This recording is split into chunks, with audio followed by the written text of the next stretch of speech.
Now, with 11,000 job losses globally announced by Meta today, it's the latest development to rock the tech sector. Here to unpack it all is consumer affairs expert Conor Pope. But this was a big story today and really difficult for the employees concerned at Meta. It is, and as you say, 11,000 people worldwide. It amounts to about 13% of the Meta workforce, which will be around 350 people in Ireland. So actually there were fears yesterday and the day before yesterday that the number of people being made redundant by Meta could be as much as 1,000 in the Republic of Ireland, because they employ 3,000 people here directly, and then there's about 6,000 people who work as contractors for Facebook, supplying them with various services.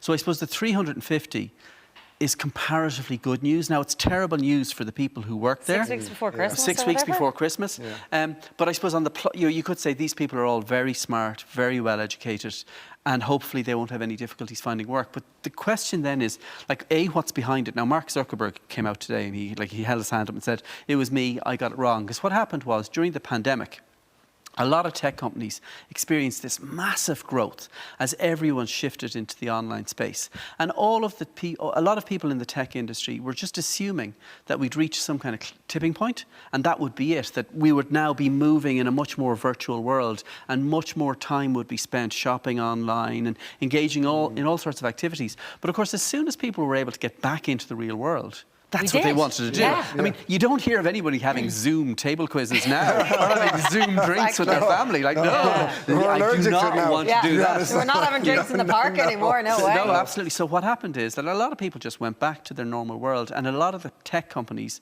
had kind of speculated that there would be this kind of eternal growth. Hasn't happened. And as a result of that, it means that they've overstretched themselves. So they're reining themselves in. And then the question is, what does it mean more generally? Because the tech industry has really been the golden goose for Ireland for more than a decade, and it's worth billions and billions and billions of euro to the Irish economy. And you're talking about, like, for instance, I think maybe 5, 10, 15 years ago, the corporation tax level in Ireland would have been around 5 billion euro, which is a lot of money. This year it might top 20 billion. And a huge amount of that 20 billion euro is being paid for by around 10 companies. And you're looking at Apple, Google, Meta. Now, Meta, a lot of people hearing the word Meta, obviously it's Facebook, WhatsApp, Instagram, and all these other companies. So it's worth a huge amount of money to the country. And the question then is this a correction?